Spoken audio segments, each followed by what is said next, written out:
All right, well, we made it. You got the last guy, okay? So, you know, good. See, we need to see some smiles out there. Man, too much seriousness going on. All right, my name is Robert Smith. I am running for Ward 4 City Council. Some of you may know me and some of you may not. Those of you who do know me know that I'm typically a man of very few words. I get to the point, I say what's on my mind, and we kind of move on from there. But for those of you who don't know me, I've been married for 22 years. My little wife is in the back right there. We have 5 grown children. I have 2 grandchildren. One of them was that little noisemaker that was running around back there earlier tonight. They are my pride and joy. I am a 35-year resident of Northern Nevada. I'm a 19-year resident of Fernley. I am currently the chairperson of Fernley Planning Commission. I've been on the Planning Commission for 4 years. Recently reinstated at the last meeting, so depending on how this election goes, I'll still be involved with city somehow or another. I'm on the Capital Improvements Advisory Committee, and we are the committee that is currently doing the studies for the impact fee for development and their usage and what we put to and what those funds, the recommendations that would go to City Council to have those funds, what they will be and how they will be implemented. So that is pretty much about me. And I'm not going to dwell on about a whole lot of things. I'm going to be real honest with you. If there's some questions that anybody might have, I would be glad to answer them. I know that there's a lot of issues. There's a lot of issues that have been discussed out there tonight. And I mirror a lot of the same feelings that a lot of the candidates have. And be they city council candidates or be they county commissioners and things of that nature. I feel that the city really needs to work at, and I know that they're making some strides in really working together, and to have a city council that wants to work together to accomplish the things that the city wants to accomplish, be it in economic development, downtown redevelopment. Again, there's a lot of things that need to be done with our roadway network. There's a lot of things that we have leeway in, and there's a lot of things that we don't have leeway in. A lot of our roads are state highways, so we have that issue to deal with.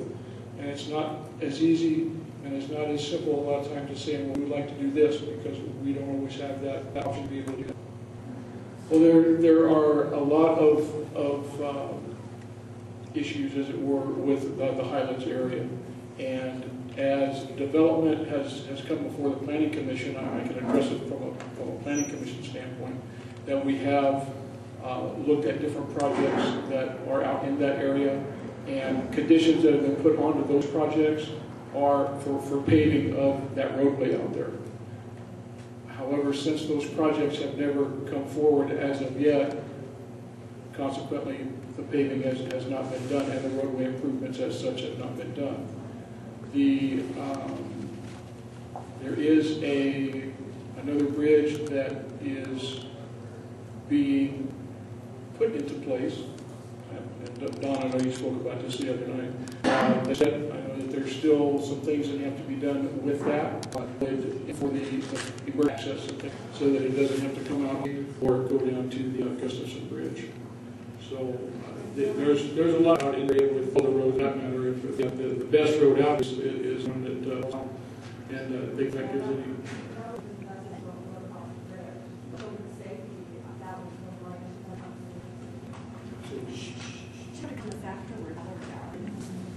His question. Yes, sir. I feel that it's an important thing for to work in conjunction to a district, and anything that does, we're working into the budget to make sure that it's taken care of. I will be in full support of that, because I think it's important to take part of that. U City Council is a wonderful organization, and I know because anywhere or different when I was their age, so I give them a lot of credit, that's for sure. Are there any more questions? Okay, one more. What do you think the city's role, if any, is to help the area affected by the flood not become vacant and abandoned? Well, I have that issue in my own neighborhood because we have one house for sure that is, and we haven't, I am on the homeowners association for our neighborhood, and we have yet been able to track the responsible party, so we're not sure exactly how it happened, and I know that they have that issue over on the other side of Fernley also. And it's been a real one for us over here to find out who is going to do something about it. And honestly, as of yet, I haven't found anybody who's willing to step up to say what we can do. On a couple of the homes, I know that some folks have walked away from over in our neighborhood that have gone into foreclosure. We have wanted to, some of the neighbors at our last meeting said, we'd like to go in there and if nothing else, we'll clean weeds out of the yard, do something of that nature. And we were told at that point that was not allowable because of the fact that would be trespassing because of the fact that we don't own it. Thank you, Mr. Smith. It makes it very difficult. That's time. Thank you. Thank you very much.